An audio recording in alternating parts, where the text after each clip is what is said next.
everyone. My name is Evie Lou Pine. Welcome back to my channel, and today I have another video for you all. Today, I want to talk about how BDSM can help your relationship, but probably not for the reasons you think. Every year on the holidays, you start seeing these special adults-only advent calendars pop up, promising to give you hours of bedroom fun and reawaken your passion or whatever. Everything from pole dance classes to underwear is marketed on the premise that it will get you in touch with your inner divine feminine again or make you feel sexy and desirable. The same kinds of tactics are used on men too, with fragrances, body washes, and workout routines, all saying they'll make you a real man or whatever. This multi-billion-dollar industry is no stranger to using kink in much the same way, treating it as a tool vanilla couples can use to make themselves happier, sexier, and better in the bedroom. During the height of the 50 Shades craze in the mid-2010s, every adult boutique had a line of branded Christian Grey toys in the window. Ben Wall balls went from something that most people had never heard of to being some of the best-selling toys on popular online stores. People who would have turned their noses up at the concept of BDSM a few months before were suddenly eager to get their hands on paddles, crops, or floggers to try and recreate their favorite moments from the franchise. Or, at the very least, they wanted to see what all the fuss was about. But you may have noticed that there's one thing tying all of these examples together, from kink to perfume. All of their promises depend on you buying something. The internet savvy among you may recall a time a few years ago when this very thing was also happening in the self-care space. Advocacy for self-care is spread on places like Tumblr, where users genuinely encourage each other to remember to take their medication, to get in the shower, eat a hot meal, or drink more water for that day. It was overall a pretty wholesome, innocuous thing that very rarely required spending money that you otherwise wouldn't. But the monster of social media is a powerful thing, and self-care soon became about purchasing fancy, limited edition bath bombs and expensive imported Korean skincare masks, and making sure you took pictures of and shared your consumption habits online, of course, too. What's the purpose of a giant golden egg bath bomb if your 255 Tumblr followers don't see it? In the last several years, as skincare and self-care have both grown wildly, the problem has only gotten worse. Just the other day on Twitter, I saw a repost of an Instagram reel, or maybe it was a TikTok, I don't know, I don't really care, but it was of someone making a fall-themed bath for themselves. This included a fall-themed bath bomb, a themed drink, a special Stanley mug with attachments for some reason, several snacks, a face mask, eye patches, special lights both in and outside of the bathtub somehow, and seasonal decor in the background. Not to mention several other things I probably forgot to list here because I can't imagine anything else fall you could physically fit in a bathroom besides a literal pumpkin I didn't put on that list. Was this bath actually relaxing? Did they get to, clean their body? You know, the care part of self-care? And because of the fact this has been overtaken by influencers, the way people relate to self-care has changed. The activity itself isn't really supposed to make you happy. Buying the items, collecting themed aesthetic things, and getting social media praise for your enviable bathroom setup is where the joy is supposed to come from. Or at least that's what we're all subliminally told when the third TikToker of the week tells us that this is the new best face mask ever and it will completely change our skin and make our lives better. BDSM has been lost in a similar fray, though not as badly, and cries of BDSM being ruined and going mainstream in a bad way have been happening for decades. Outside of the BDSM community, it's a little more than a niche section of the adult toy and erotica markets. That's why brands like Goop and Fleur de Mal can get away with selling cheap toys labeled as exotic kink products for a 2,000% markup. they aren't really trading on those products changing anyone's lives for the better. They're trading on the promise of a better, spicier, more adventurous bedroom, which, don't you know, is just one more $200 feather riding crop combo away. But I don't want anyone to feel bad if something like this was an important cornerstone in their kink journey. We live in a world where this kind of thing is normal, and especially when it comes to sexuality and intimate relationships, it's something we often only get to interface with through consumer goods, like deciding which lube to buy, or through guilt-inducing, kink-shaming sex ed. And even if it might personally grind my gears that kink is so often reduced down to a thing you can buy, that doesn't mean people haven't discovered a whole new side of who they are through picking up a random cheap paddle on a whim at Lovers. The problem happens when people spend hundreds, maybe thousands of dollars trying pieces of kink gear hoping to find the thing that will fix their relationship or bring the spark back to their bedroom.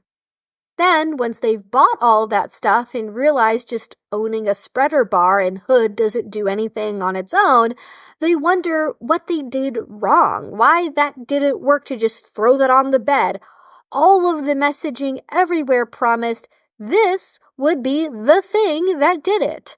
Some couples end up despairing, assuming that they must be broken, wrong, or simply too prudish to enjoy all the whips and chains stuff. But that might not actually be the case. They might just be trying out kink from the totally wrong direction, and a different approach might change everything. So, if you want to do it right, how can kink change or help your relationship? Well, first off, surprise, don't buy anything.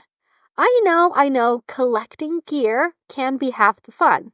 And there is something to be said for using roleplay outfits and lingerie as a way to tap into a side of yourself you might not be in touch with every day. But I wouldn't leap right into that since we are going to try and avoid the consumerist trap of thinking buying a thing is basically the same as using or doing the thing. Instead, we want to focus on how kink can make your relationship feel better to be in emotionally.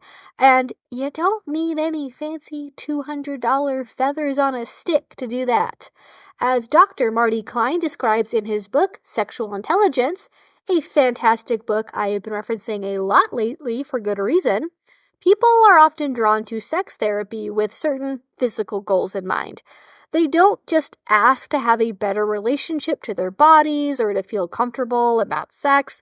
They want to be able to have a certain number of orgasms per week, or they want to be able to be aroused in a particular way in a certain amount of time.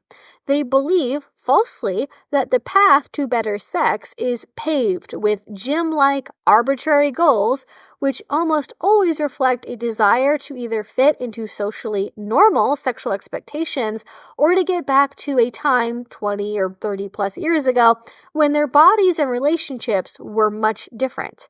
As Dr. Klein illustrates, quote, "When people come to my office, they never say, 'Please help me stop focusing on my erections, my orgasms, my desire to function the right way. It's preventing me from enjoying sex.' No, if anything, they want me to help them do those things better. 'Doc, how can I make us climax at the same time? Doc, how do I stay hard during oral sex even when she's being too rough?' And though this section of the book is talking about vanilla sex, obviously, it also very clearly applies to how people treat kink, too. Rather than going to a doctor and asking for help, they pick up a new toy online and go, 'Ah, yes, this will finally be the thing that makes my wife come,' or 'now we'll finally be able to enjoy sex together,' or whatever, only for it to do anything but that. I've already given you all what the real answer is. Stop focusing on how your body is functioning and start focusing on how kink makes you feel. That, however, is easier said than done, I know, but it is worth analyzing, before you go any farther, what type of experience you are hoping to have from kink that goes beyond genital pleasure. Maybe you want to feel special, beloved, adventurous, uninhibited, and probably, above all, competent. In order to get there, though, you have to let your brain relax. And that means making the brave choice to live in the moment, stop obsessing over how you look, smell, or sound, and communicate your expectations clearly in advance. This is why communication in kink is such a powerful tool, and why the negotiation implicit in kink can help your relationship. If you aren't normally a very talky person and you prefer to be more in the moment, it can actually help you to sort out what you want to have happen ahead of time. Maybe finally share some of those awkward things you've always meant to mention but haven't gotten around to, like how you'd like it if your partner could just try biting your ear maybe, or spank you a little bit harder. When you know the rules in advance, you don't have to play the guessing game quite so hard in the moment, which makes staying present that much easier. So that's already one way that kink can help your relationship.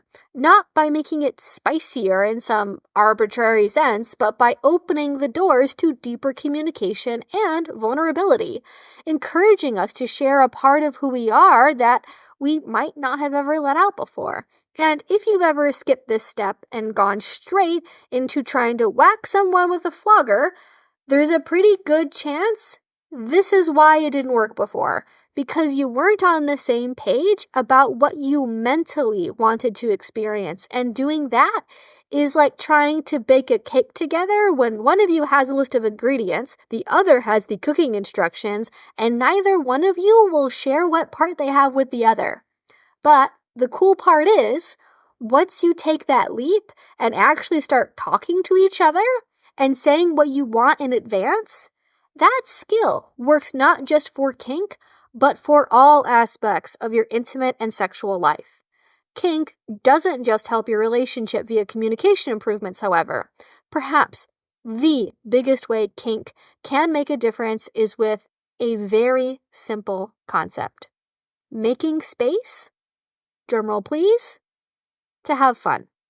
We all know from watching nature documentaries that for animals, play is often an integral process in courtship.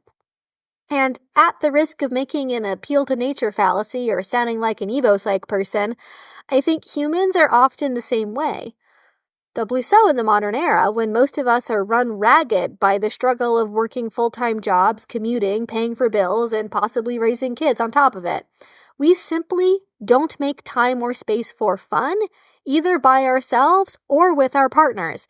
And in those rare instances where people do make time for fun, it is often warped by this inner drive to always be productive. Have you heard people talk about being weekend warriors, making the most of every hour of their weekend by doing endless DIY projects and painting and gardening?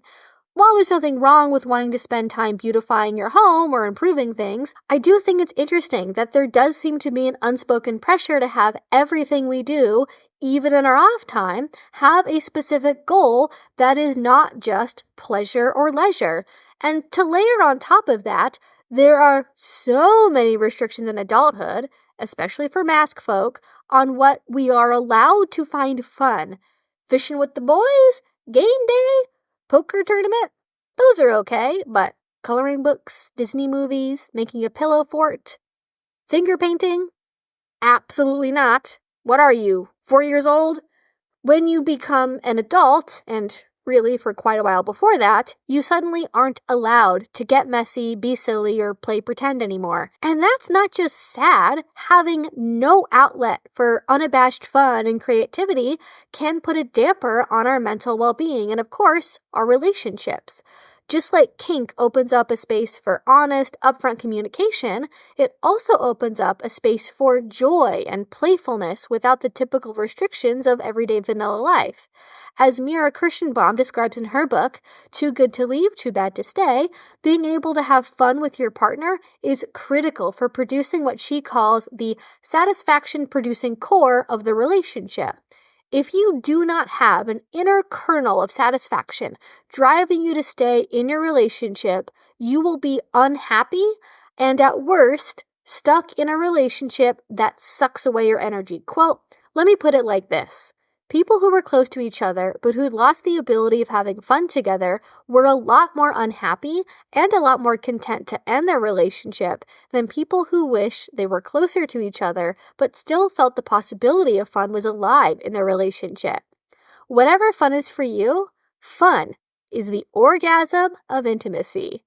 And there is something about that line, fun is the orgasm of intimacy, that just really stuck with me.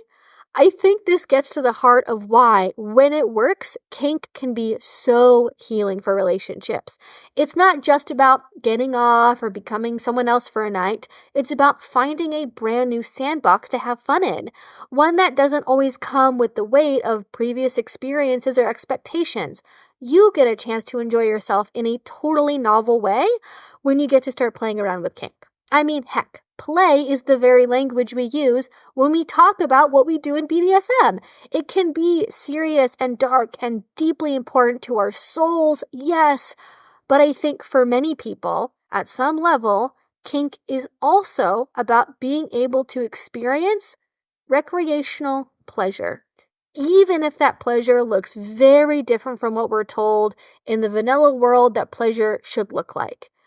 If you don't remember anything else from this video, remember this. Kink can help your relationship so long as you embrace it as a tool for mutual play and fun. And you know what the antithesis of fun is? Trying hard to look cool, being self-conscious about how you're doing, acting like buying stuff is a substitute for emotional fulfillment.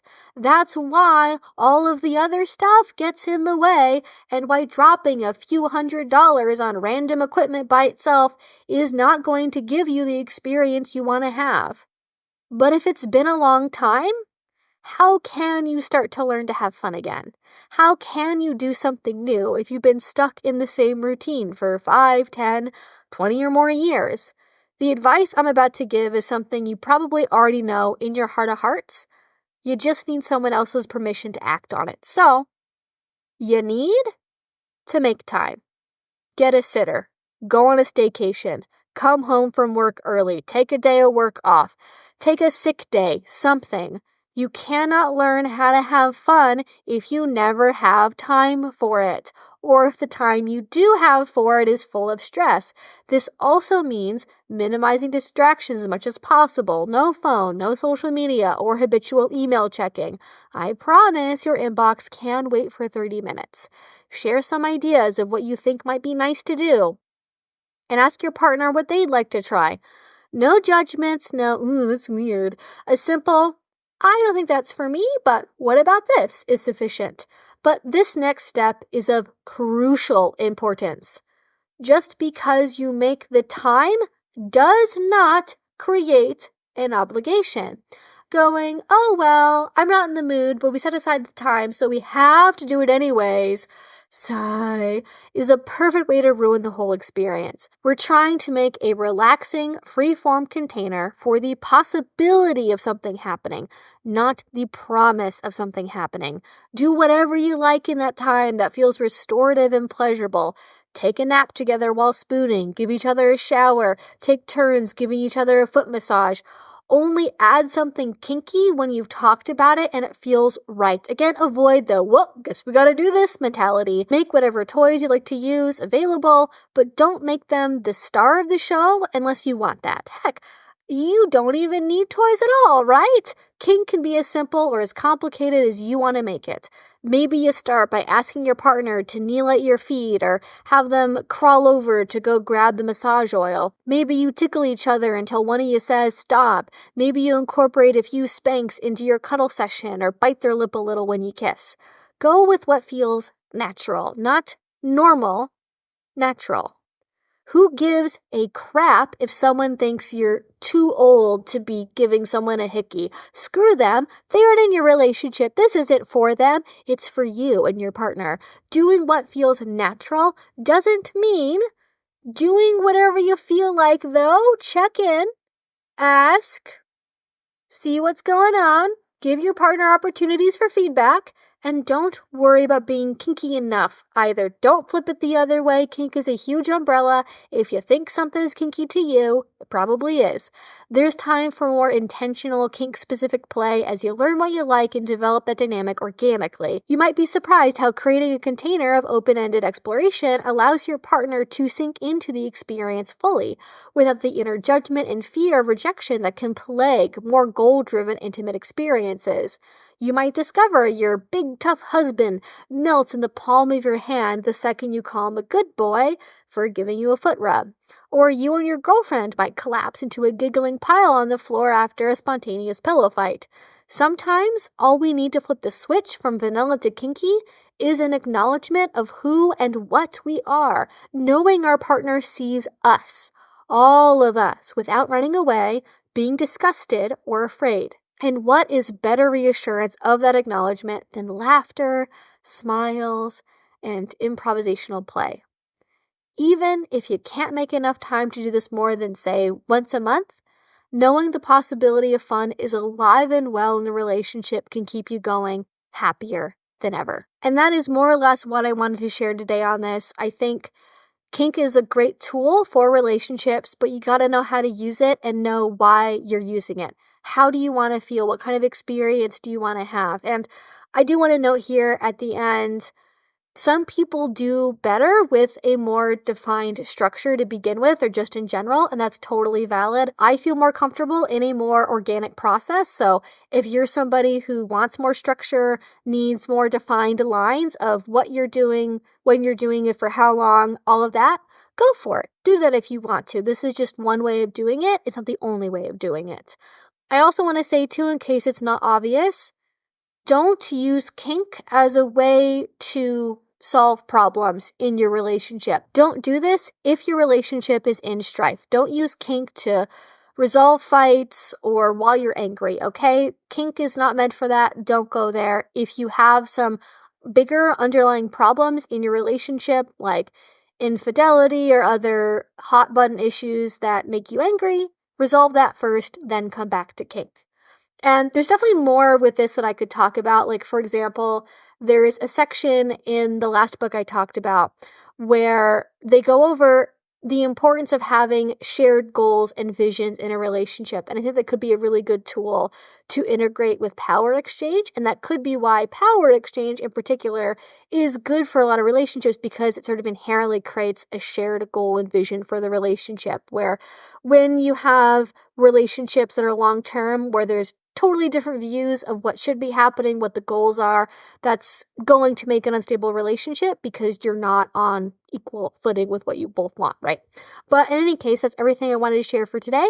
Thank you all so much for watching. I hope that you all enjoyed this. If you're not already, please do subscribe, because I make videos twice a week about all different kink and BDSM related topics. Any questions you have, you can leave in a comment down below. And finally, if you want to support what I do, the best you can do is a Patreon. Link to that will be down below. If you do, or at least over there, thank you so much. It means the absolute world to me. And until I see you all next time, I hope you have a great rest of your day and a great rest of your week. Bye-bye.